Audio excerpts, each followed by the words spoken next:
Bakı Hərbi Məhkəməsində hakimlər Zeynal Ağayevin sədrliyi, Camal Ramazanov və Ana Rızayevdən ibarət tərkibdə keçirilən məhkəmə prosesi təqsirləndirilən şəxslərə sualların verilməsi ilə davam etdi. Əvvəlcə dövlət ittihamını müdafiə edən prokurorlar təqsirləndirilən Arkadi Qukasyana suallar verdilər. Arkadi Qukasyan suallara cavabında Sovet Ermənistanı qəzetində redaktor müavini vəzifəsində çalışdığını bildirdi. Mən özüm Qarabağ münaqişəsinə aid mövzularda yazırdım. Qəzet 1991-ci ilə qədər çıxırdı. O vaxtdan sonra qəzet çıxmayıb. Arkadi Qukasyan qanunsuz hərəkətləri qınadığını dedi.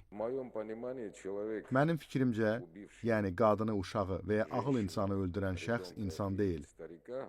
Söhbət onun milliyyətindən getmir. Təqsirləndirilən Arkadi Qukasyan Qarabağda məktəbi rus dilində oxuduğunu, lakin erməni məktəblərinin Azərbaycan və rus dilli məktəblərdən sayca daha çox olduğunu dedi. Etiraf etdi ki, Qarabağda erməni dili ilə bağlı heç bir problem olmayıb. O, prokurorun Böyük Ermənistan ideologiyasına dair sualına cavabında bu ideyanı nağıl adlandırdı. Böyük Ermənistanla bağlı. Çoxdandır nağıllara inanmıram.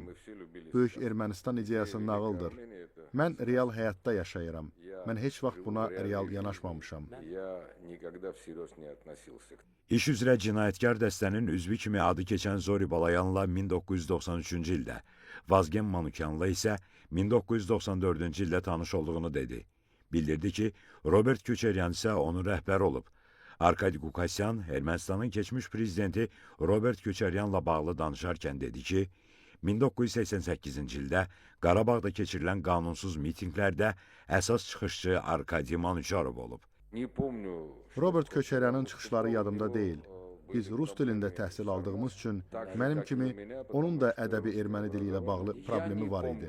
Ola bilər ki, o mitinqin təşkilatçılarından olub, çünki Krung təşkilatının üzvü idi. Sonra təqsirləndirilən Baku Sahakyanın vəkili məhkəməyə müraciət edərək hüquqlarını müdafiə etdiyi şəxslə konfidensial görüş üçün şərait yaradılmasını xahiş etdi. Məhkəmə müdafiənin vəsatətini təmin etdi və konfidensial görüş üçün fasilə elan olundu.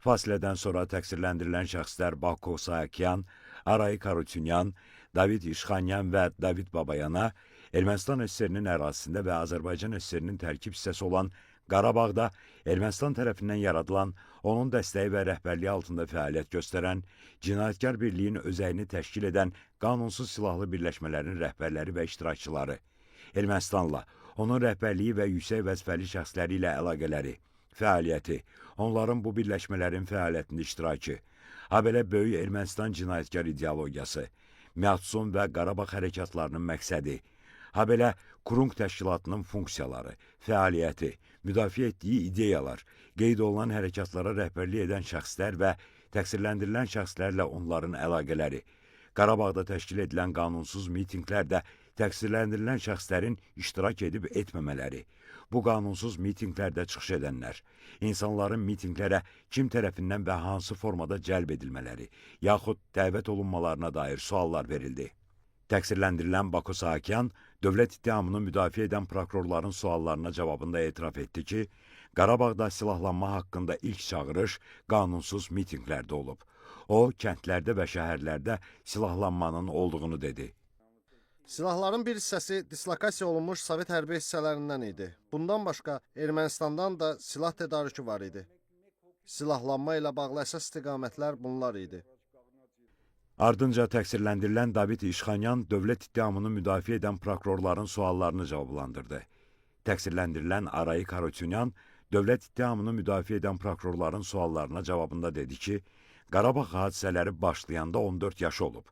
O, məktəbli olduğu üçün qanunsuz mitinqlərdə iştirak etmədiyini, lakin həmin qanunsuz mitinqlərdə çıxış edən şəxslər barədə məlumatlı olduğunu və onları tanıdığını bildirdi. Bilirəm ki, Gurgen Gabrelyan, Vartan Akopyan, Haraçi Beqlaryan adlı yazıçılar mitinqlərdə çıxışlar edirdilər. Yazıçılardan xüsusilə Gurgen Gabrelyan uşaq şairi idi. Bu qədərini bilirdim. Aray Karutunyan suallara cavabında qanunsuz silahlı birləşmələrin bir hissəsinin adını eşitdiyini qeyd edərək Arabo batalyonundan danışdı. Sizin saydığınız siyahıdan mən 30%-nin adını eşitmişdim. Arabo, Arami, Böyük Tigran, Sasunçi David haqqında bilirdim. Bilirdim ki, hansısa döyüş əməliyyatlarında iştirak ediblər. Daha çox Arabo haqqında bilirəm. Onun komandirlərindən birinin adı Manvel olub. Onunla təmasım 2020-ci ildən sonra olub.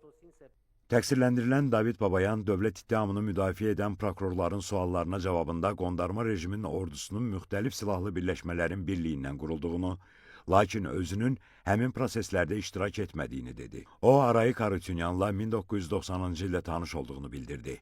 İclasda təqsirləndirilən şəxslərə zərər çəkənlərin nümayəndələri, habelə özlərinin vəkilləri də suallar ünvanladı.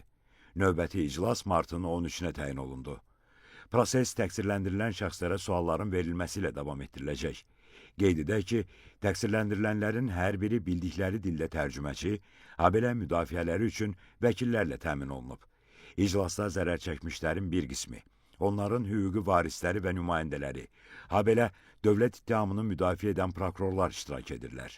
Ermənistan dövlətinin, onun dövlət qurumlarının vəzifəli şəxslərinin, hərbi qüvvələrinin və qanunsuz silahlı birləşmələrin bilavasitə rəhbərliyi və iştirakı, şifahi, yazılı qaydada verdiyi tapşırıq, göstəriş və təlimatları, maddi, texniki, şəxsi heyətlə verdiyi dəstəyi, mərkəzi qaydada idarəçiliyi əsasında, eləcə də ciddi nəzarət altında Azərbaycan ərazisində daxili və beynəlxalq hüquq normalarına zidd şəkildə Azərbaycana hərbi təcavüz etmək məqsədi ilə yaradılmış, həmçinin Robert Köçəryan, Serj Sarkisyan, Vazgen Manukyan, Vazgen Sarkisyan, Samvel Babayan, Vitali Balasanyan, Zori Balayan, Seyran Ohanyan, Arşavir Qaramyan, Monte Melkanyan və digərlərinin rəhbərliyi, bilavasitə və dolayı iştirakları ilə Ermənistan dövləti, o cümlədən sözgedən cinayətkar birliyi tərəfindən aparılan təcavüzkar müharibənin gedişində törədilmiş çoxsaylı cinayət faktlarına dair cinayət işi üzrə 15 nəfər erməni əsilli təqsirləndirilən şəxs ittiham edilir.